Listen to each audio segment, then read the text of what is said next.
Down from Louisiana here. The Department of Health there, listen to this. The first person has died from bird flu in this country, in that state. This is somebody who was in the hospital about 3 weeks ago. They had the country's very first severe bird flu infection. The question then comes up, okay, given that this happened, what is the risk for everybody else? The Louisiana Health Department says it's generally a fairly low risk unless you work with birds, poultry, or cows, or have exposure to them, maybe recreationally, you're at a farm a lot, whatever the case may be.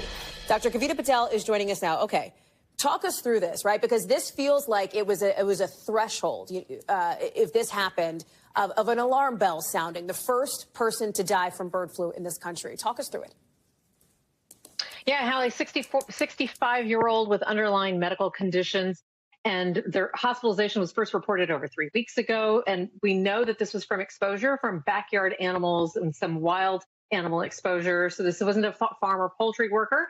And it signals a shift in the development of this virus in that it's getting more adaptable, but still to emphasize very low risk because we still have no cases of human to human transmission. That's kind of the next thing that scientists are watching for, but no evidence of that in this case.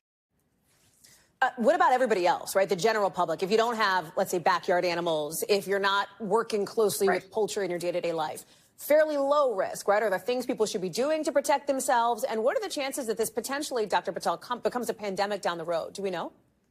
Yeah, that's what we're all watching for, kind of whether or not the human-to-human transmission piece is what we're looking for to make it easier to give to others. We do not have any evidence of that case, although this case in Louisiana signals that the virus is, mutating in a way where it could be possible. So nothing about a pandemic today, but that's what we're watching for. And then just to your point, Hallie, the majority of us, myself, yourself included, we're probably never going to be in direct exposure. But I think these backyard animals, you might be visiting somebody, they might have animals that they say, don't worry, they're safe. It's still best to probably just stay away. I would also say to you that this is just another emphasis to say that pasteurizing your milk and cooking your meat products appropriately can kill any of these viruses. Just something to emphasize that pasteurization does work. And then making sure you get your regular flu shot doesn't work against the bird flu, but it'll keep you healthy overall so that anything else doesn't affect you.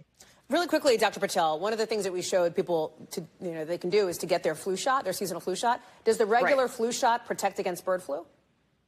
Not against bird flu. It does not protect against bird flu, but it does make sure that you don't have other issues. The flu is going around. So if you have the regular flu and then you get exposed to bird flu, that can add up to some of these chronic conditions that can make things worse. But vaccination all around, not available for the public for bird flu yet. It's targeted really for workers in select areas, not accessible to the public. Dr. Kavita Patel, glad to have you with us on that. Thank you. Thanks for watching. Stay updated about breaking news and top stories on the NBC News app or follow us on social media.